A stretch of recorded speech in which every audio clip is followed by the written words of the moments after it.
அம்மா போன் அடிக்குதுமா. யாருடா? ராணின்னு போட்டிருக்கு.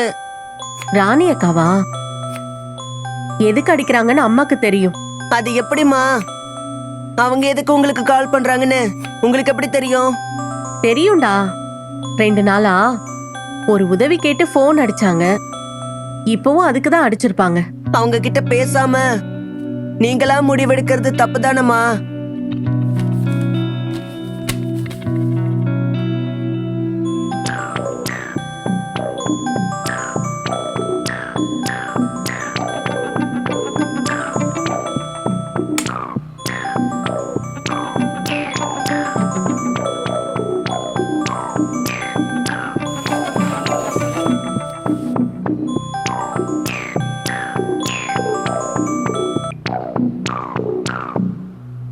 அக்கா, ஒரு 2 நாள் வெயிட் பண்ணுங்க. சுபி, நான் அதுக்கு கால் பண்ணல.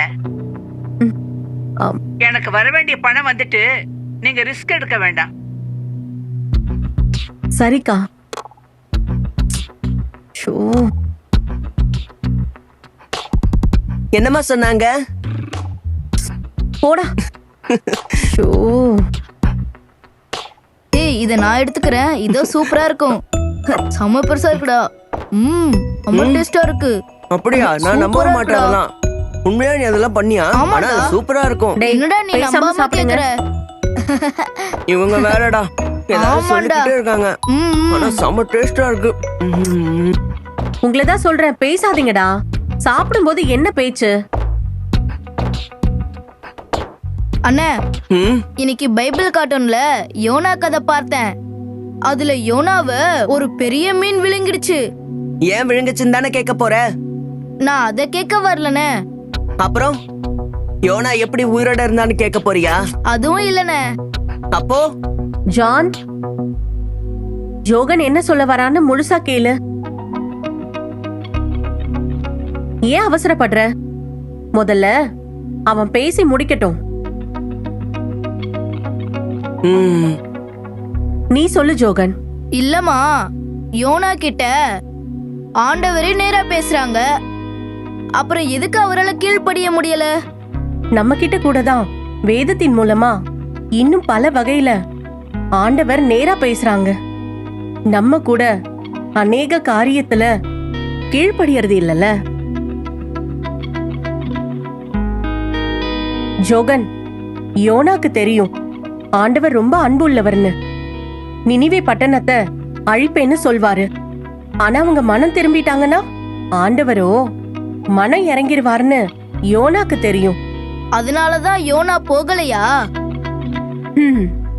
அதுவும் ஒரு காரணம். அதுவுன்னா அப்போ ஜான், நினிவே மக்கள் ரொம்ப மோசமானவங்க, கொடூரமானவங்க. அங்க போறதுக்கே எல்லாரும் பயப்படுவாங்க. அங்க போய் ஆண்டவர் நினிவே பட்டணத்தை அழிக்க போறாருன்னு சொன்னா யோனாவை என்ன பண்ணுவாங்கன்னு யோசிச்சு பாரு. நினைக்கவே பயமா இருக்குமா?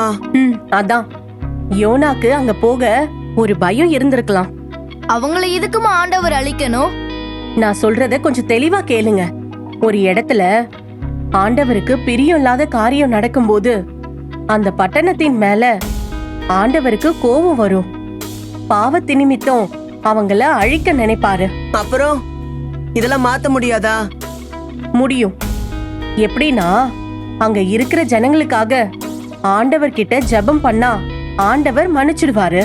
ஓ, அதுதான் தேசத்தை அழிக்காதபடி திறப்பிலே நிக்கிறதுக்கு ஒரு மனுஷனை தேடுறேன்னு ஆண்டவர் சொன்னாரா? ஆமாப்பா ஜான், அதே நேரம் அம்மா சொன்னதையும் நீ மறந்துடக்கூடாது. ஒருத்தர் பேசி முடிக்கிற வரைக்கும் பொறுமையா இருக்கணும். அவங்க என்ன சொல்ல வராங்கன்னு கேட்கணும், அப்புறம்தான் பேசணும். சரியா? சரிம்மா. இதெல்லாம் சாப்பிடக்கூடாதுன்னு சொல்லியிருக்கல, அப்புறம் எதுக்கு வாங்குனீங்க? அம்மா, நீ ஒன்னும் பேசாத ஜான். உங்க 2 பேருக்கும் வயித்துல பிரச்சனை இருக்குல்ல, அப்புறம் எதுக்கு இப்படி பண்றீங்க? இங்க பாரு சுபி, அப்பா, இத இவங்க வாங்கலமா. முதல்ல உட்காருமா.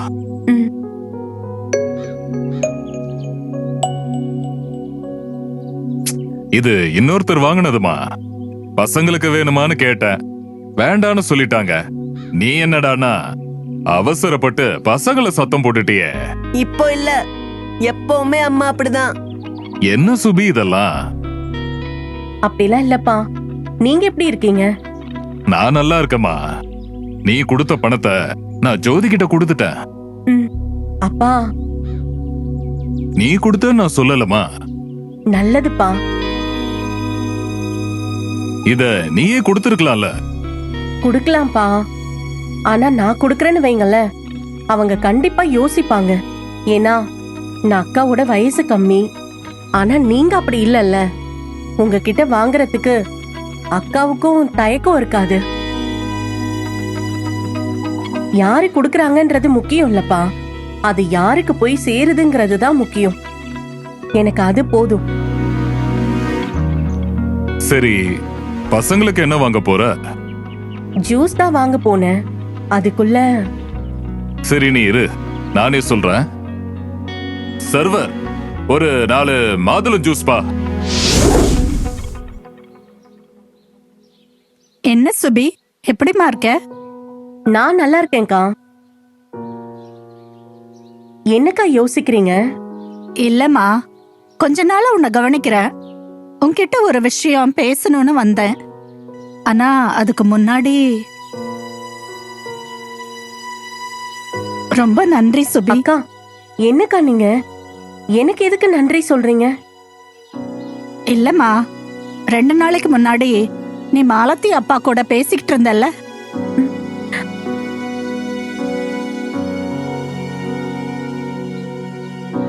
ஆமாம்மா, நீங்க பேசுனதை நான் கேட்டேன். நீதான் எனக்கு காசு கொடுத்து உதவி இருக்கிறதா தெரிஞ்சுக்கிட்டேன். ரொம்ப நன்றி சுபி. அக்கா, இந்த விஷயத்துக்கு தான் உங்களுக்கு தெரியக்கூடாதுன்னு நினைச்சேன். நீங்க தான்க்கா எனக்கு நிறைய ஆலோசனை சொல்றீங்க. நான் வழி தவறும் போது சரியா நடக்க ஆண்டவர் உங்களை தான் பயன்படுத்துறாங்க. ஒருவேளை இந்த விஷயம் தெரிஞ்சு நீங்க என்கிட்ட பேச, என்ன கண்டிக்க யோசிச்சீங்கன்னா, நீங்க எப்பவும் போல என்கிட்ட பேசணும்க்கா. கண்டிப்பாமா, அதுல மாற்றமே இருக்காது. அக்கா, வேற ஏதோ பேசணும்னு சொன்னீங்களே? ஆமாமா, உன்கிட்ட ஒரு விஷயம் சொல்லணும். அன்னைக்கு நீ பசங்க கிட்ட நடந்துகிட்டத பார்த்தேன். அது மட்டும் இல்ல, நீ என்கிட்ட பேசும்போதும் அத உணர்ந்தம்மா. என்னதுக்கா? இங்க பாரு சுபி, ஒருத்தங்க உன்கிட்ட பேசுறாங்கன்னு வை. அவங்க என்ன பேச போறாங்கன்னு நீயா ஒண்ணு கற்பனை பண்ணி அவங்களுக்கு பதில சொல்லிடுற. அது போன் காலா இருக்கலாம், இல்ல அன்னைக்கு உன் பசங்க ஸ்நாக்ஸ் ஆர்டர் பண்ணவே இல்ல, ஆனா அவங்க தான் ஆர்டர் பண்ணிருப்பாங்கன்னு நீயா நினைச்சு அவங்கள சத்தம் போட்டல, அந்த விஷயமா கூட இருக்கலாம். இது ரொம்ப தப்புமா. இந்த பழக்கம் மத்தவங்களுக்கு மேல மரியாதை குறைவ உண்டாக்கும். அது மாத்திரம் இல்ல, காலத்துக்கு முன்னாடி தீர்ப்பு சொல்லக்கூடாதுன்னு ஆண்டவர் சொல்றாரு. அவங்க என்ன பேசுறாங்க, என்ன சொல்ல வராங்க, என்ன செய்யறாங்கன்னு பொறுமையா அவங்கள கவனிக்கணும். அதுக்கப்புறம் தான் உன்னோட உத்தரவை சொல்லணும். நீதிமொழிகள் 18:13 காரியத்தை கேட்கும் முன் உத்தரவு சொல்லாதேன்னு சொல்லுது. அப்படி சொன்னா அது அவமானமா மாறும்னு சொல்லுது. அக்கா, ஒரு 2 நாள் வெயிட் பண்ணுங்க. சுபி, நான் அதுக்கு கால் பண்ணல. எனக்கு வர வேண்டிய பணம் வந்துட்டு நீங்க ரிஸ்க் எடுக்க வேண்டாம். சரிக்கா. என்ன சுபி, நான் சொல்றது சரியா தப்பான்னு யோசிக்கிறியா? இல்லக்கா, நான் செஞ்ச தப்ப நினைச்சு பாக்குறேன். நிறைய நேரத்துல பண்றவங்களுக்கு இது தப்பா தெரியாது, ஆனா கேக்குறவங்களுக்கு தப்பா தெரியும். அவங்க வேற நோக்கத்துல உனக்கு போன் அடிப்பாங்க, ஆனா நீ வேறொரு காரியத்தை நினைச்சு அவங்க பேசுறதுக்கு முன்னாடியே பதில் சொன்னா அவங்க மனசு அந்த இடத்துல கஷ்டப்படும். அது மட்டும் இல்ல, உன்னையும் தப்பாதான் நினைக்க தோணும். எனக்கு புரியுதுக்கா. உன்னை குற்றப்படுத்தணும்னு நான் இத சொல்லலமா. யாரும் உன்னை தப்பா நினைச்சிட கூடாதுங்கிற நல்லெண்ணத்துலதான் இத நான் சொல்றேன். எனக்கு புரியுதுக்கா.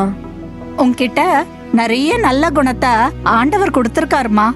இந்த சின்ன சின்ன விஷயத்த நீ சரிப்படுத்தினா இன்னும் நல்லா இருக்கும் சுபி. கண்டிப்பாக்கா.